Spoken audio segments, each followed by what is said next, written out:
आकाश से व्यापकता की शिक्षा ली है। हमारा जीवन व्यापक होना चाहिए। जल से शिक्षा ली है, जरा शिक्षा ले लो। ये 24 गुरुओं की क्या क्या शिक्षा लेनी है। मानना तो वही है जो आप बताते हैं, जो जिसे मानना चाहते हैं। जल से शिक्षा ली कि जल से ही गंदगी बनती है और जल से ही गंदगी धुलती है। तो मन एव मनुष्याणाम कारणम बंध मोक्षयो हो। मन से ही व्यक्ति दुखी हो जाता है और मन से ही व्यक्ति सुखी हो जाता है। तो ये जल से शिक्षा लेनी है। मन से मन के हारे हार है, मन के जीते जीत। मन को कभी ऐसा खराब मत करो, हमेशा ऊंचे ऊंचे उठ करके रहो। अग्नि से शिक्षा ली, अच्छा बुरा कैसा भी डालो, अपना ही जैसा रूप अग्नि दे देती है। चंद्रमा से घटने और बढ़ने की हमारी साधना ऐसी होनी चाहिए बढ़ते क्रम में। सूर्य से शिक्षा ली कि सूर्य नारायण का कोई शत्रु नहीं होता, समान भाव से सबको देखते हैं। कबूतर से शिक्षा क्या ली है, कभी जीवन में लोभ मत करना, क्योंकि लोभ ही पाप का मूल है। जीवन में जिन प्रति लाभ लोभ अधिक आई, जब लोभ आता है ना तो व्यक्ति पाप करने लग जाता है। अजगर से शिक्षा ली है, ज्यादा संग्रह ना करें। समुद्र से शिक्षा ली है कि शुक्ल पक्ष का चंद्रमा जब बढ़ता है तो समुद्र में भी लहरें आती हैं। शिक्षा क्या लेनी चाहिए कि पड़ोसी जब बढ़े, दूसरा कोई साधन संपन्न हो तो उसे देख करके खुद बढ़ो, खुद फूलो, दुखी मत हो। पतंगे से क्या शिक्षा ली है कि पतंगे की तरह कहीं आसक्त ना हो जाओ, आसक्ति मत रखो ज्यादा। पतंगा के अंदर आसक्ति रहती है। दीपक की लौ को देख करके ऐसा मुग्ध हो जाता है कि बार बार उसी लौ के पास आता है। तो दीपक से क्या प्रकाश ले लो, लेकिन ज्यादा आसक्ति मत रखो। यही बात दोहा में गोस्वामी जी ने बड़ी अच्छी कही, दीप शिखा समझुमति तन मन जन हो से पतंग। अब आप सब समझ गए होंगे। आसक्ति यही है कि ज्यादा आसक्ति जीवन में नहीं आए। मधुमक्खी से शिक्षा ली, मधुमक्खी की तरह ज्यादा संग्रह मत करो, इकट्ठा करती रहती है। कोई तोड़ने वाला आता है, एक बार में ही सब तोड़ करके ले जाता है। हाथी से क्या शिक्षा ली, हाथी को पकड़ने वाले लोग आते हैं, गड्ढा खोदते हैं बहुत बड़ा, घास फूस से उस गड्ढे को ढक देते हैं और काठ की लकड़ी की बना करके हथनी खड़ी कर देते हैं। वो आता है उस गड्ढे में गिर जाता है। बोले काम व्यक्ति को गड्ढे में ही गिराता है। शहद निकालने वाले से शिक्षा ली है, हिरण से शिक्षा ली है, सुंदर संगीत में फंस जाती है। मछली से शिक्षा ली इन्होंने, दाने के लोभ में आकर के कांटे में फंस जाती है मछली। जो जाकी सरने लहे ताको ताकी लाज, और उल्टे जल मछली चढ़े बहे जात गजराज। मछली ने जिसकी शरण ली है तो जल की उल्टी धारा में चढ़ती चली जाती है, लेकिन लोभ आ गया तो ये फंस जाती है। कुरर पक्षी से, बालक से, कुंवारी कन्या से, बाण बनाने वाले से, ऐसे इन्होंने शिक्षा ली। भगवान दत्त की सुंदर जो गुरु बताए 24 प्रकार के। आज भगवान ने विचार किया कि अब हमें इस लीला का स्मरण करना है, तो अपने पूरे परिवार को लेकर के आप प्रभासक क्षेत्र में भगवान पहुंच गए हैं।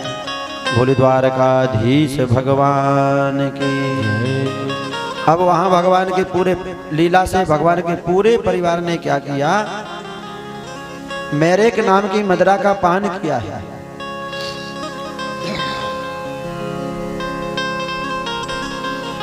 और जो घिस करके डाला था ना मूसल, वही एरका नाम की घास बन गई और तलवार जैसा काम करती है। एक दूसरे पर ऐसा मारने लगे, सब नशे में आकर के। इतना बड़ा परिवार था भगवान का, सब समाप्त होने लगा। बलराम जी ने समुद्र के तट पर अपना मानवीय शरीर छोड़ दिया भगवान के पास दारुक आया, दारुक को भी भगवान ने बड़ा उपदेश दिया। भगवान के जितने रथ चिन्ह आदि सब दिव्य थे, सब चले गए। और पीपल के नीचे भगवान बैठे हुए हैं, ऐसे लेट गए, एक पैर दूसरे पैर के ऊपर रख लिया। और उस बहेलिये ने सोचा कि कोई हिरण है, हिरण का नेत्र है, बाण मारा तो भगवान के चरण में लगा, आके विलाप करने लगा। भगवान ने कहा ये तो मेरी इच्छा है, ज्यादा पश्चाताप मत करो। और लोग कहते ये बाली ही था, अपना बदला लेने के लिए आया था, सो नहीं है। भगवान की ऐसी कृपा रही तो भगवान अब इस धराधाम को जाना चाहते हैं। भगवान का सुधाम गमन हो रहा है। अथ तत्रागमद ब्रह्मा भवान्या चा समम भवा महेंद्र प्रमुखा देवा मुनया सप्रजेश्वरा। बचे हुए यदुवंशियों को अर्जुन ने इंद्रप्रस्थ पहुंचा दिया, बड़े बूढ़ों को। और मार्ग में कोलभील बन करके भगवान ने उनका अपहरण भी कर लिया है। आगे कलयुग में कैसे राजा हो जाएंगे, कैसी स्थिति होगी, इसकी सुंदर चर्चा आई है। ततश्चानुदिनम धर्मा सत्यम शोचम क्षमा दया। कलयुग जब बढ़ता चला जाएगा तो सत्य खत्म हो जाएगा, क्षमा खत्म हो जाएगी, दया खत्म हो जाएगी। कालेन बलिना राजन क्षात्यायुर्बलम स्मृति। कलयुग में लोगों की आयु कम होती चली जाएगी। दाम्पत्य जीवन जो है अपनी रुचि के होने लग जाएंगे। और ऐसी आयु हो जाएगी 30 और 20 वर्ष की कलयुग में। छोटे छोटे लोग चने के झाड़ के नीचे भी सोएंगे बड़े आराम से 30-20 वर्ष में। और जब घोर कलयुग आ जाएगा तो भगवान का अवतार भी बता दिया कि संभल गांव में भगवान विष्णु यश ब्राह्मण के यहाँ जन्म लेकर के आएंगे, जो कल की अवतार भगवान का होगा। भगवान नीले घोड़े पर बैठ करके दुष्टों का संहार करेंगे। आज सुखदेव भगवान राजा परीक्षित से पूछ रहे हैं, अत्रानुवर्णयते भीक्षणं विश्वात्मा भगवान हरि यस्य प्रसादजो ब्रह्मा रुद्रा क्रोध समोद्भवा। अब तुम्हें कुछ सुनना शेष तो नहीं रह गया। और परीक्षित तुम ये भूल जाओ, ये छोड़ दो। तुम तो राजन मरिष्येति पशु बुद्धि मिमाम जहि न जाता प्राग भूतोद्य देह व तुम न। तुम मरोगे, ये पशु बुद्धि तुम छोड़ दो। ऐसा दिव्य उपदेश दिया। और सुखदेव भगवान जानते हैं अगर मैं रहा तो तक्षक भी नहीं आ पाएगा। तो सुखदेव भगवान की विदाई कर रहे हैं। और हमारे परीक्षित जी श्रीमान सिंह जी आएंगे। यहाँ भागवत में सुखदेव भगवान का पूजन किया था ना जब आए थे। अब आइए हम सुखदेव भगवान की विदाई करें, पर बस 2-5 मिनट में कथा का विश्राम की ओर ले चलेंगे। पहले इनको विदाई करें श्री सुखदेव भगवान की। और हम सब मिलकर के सुखदेव भगवान की कृपा से ही तो ये कथा हमें मिल रही है। हम सबके गुरु श्री सुखदेव भगवान हैं। तो आइए सब प्रेम से उनको प्रणाम करें। ओ हरि की कथा सुनाने वाले, गोविंद नाम सुनाने वाले, ओ तुमको लाखों प्रणाम, तुमको लाखों प्रणाम।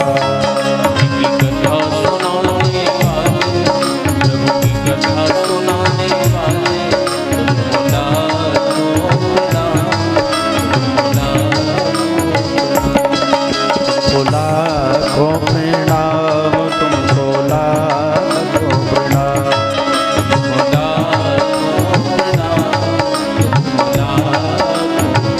दोनों हाथों से तालियों की सेवा करते हुए। आज गर्मी नहीं लगी, आज छाया रही।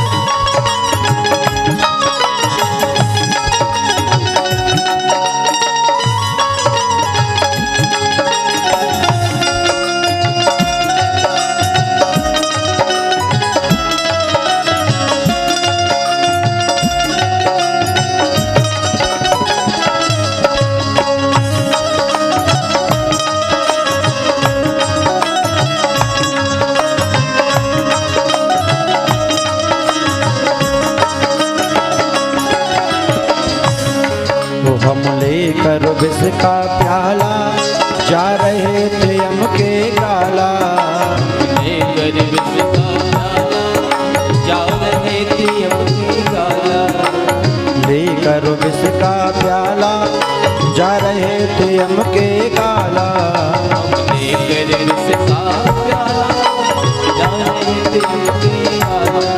हो सुधा पिलाने वाले,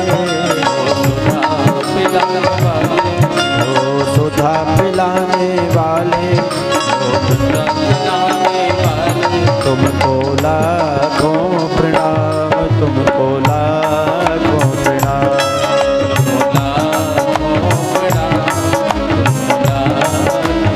बोले श्री सुखदेव भगवान की जय।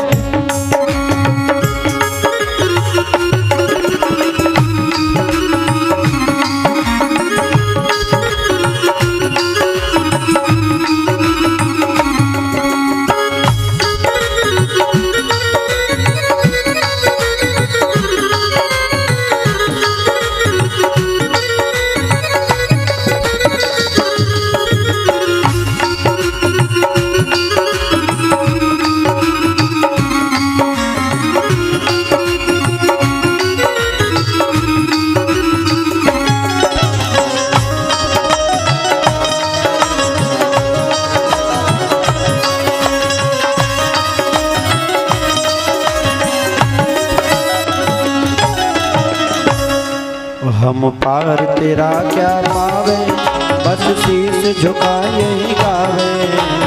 पार तेरा क्या पावे, शीश झुका यही गावे।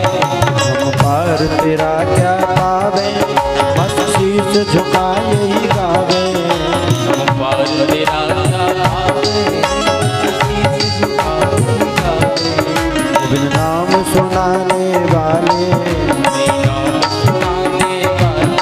गोविंद नाम सुनाने वाले, गोविंद नाम सुनाने वाले, तुमको लाखों प्रणाम।